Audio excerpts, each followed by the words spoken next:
Dans l'épisode du 1er mai d'Un si grand soleil, le mystère autour de la mort d'Aline Delclos pousse Virgile et Eve à aller toujours plus loin. Virgile, se faisant toujours passer pour un travel designer, propose à Fred Sauzet de rencontrer son client le soir même. Une fois que Sauzet a quitté la manade, Virgile en profite pour s'y rendre avec Eve et chercher des preuves contre lui.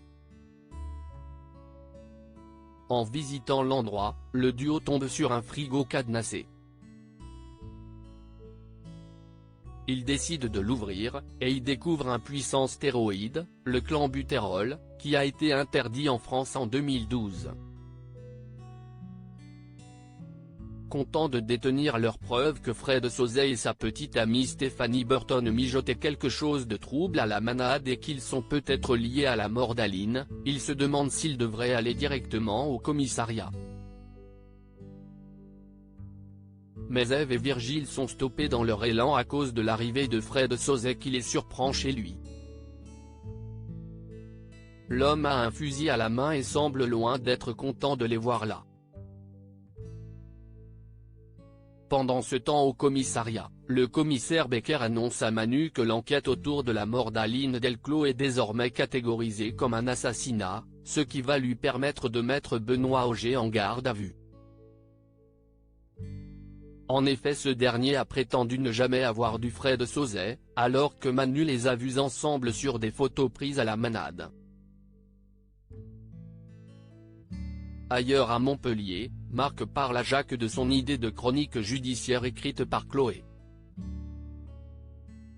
Quand son supérieur se questionne sur le secret de l'instruction, Marc explique que tout sera anonyme afin que personne ne puisse être identifié.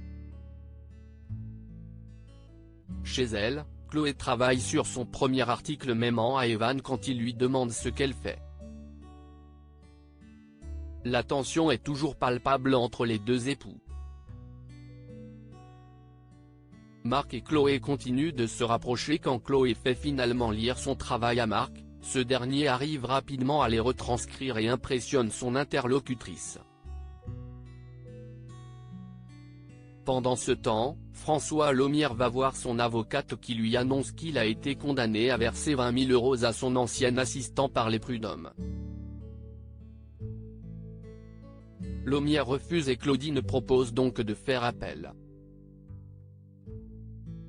Les anciens amants espèrent faire durer l'affaire pour user leur opposant.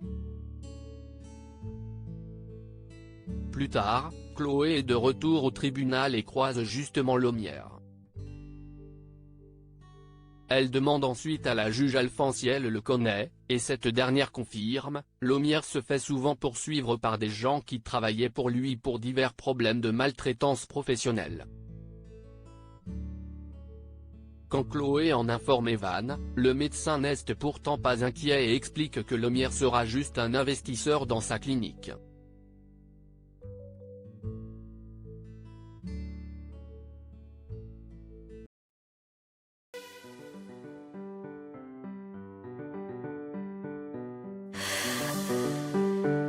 나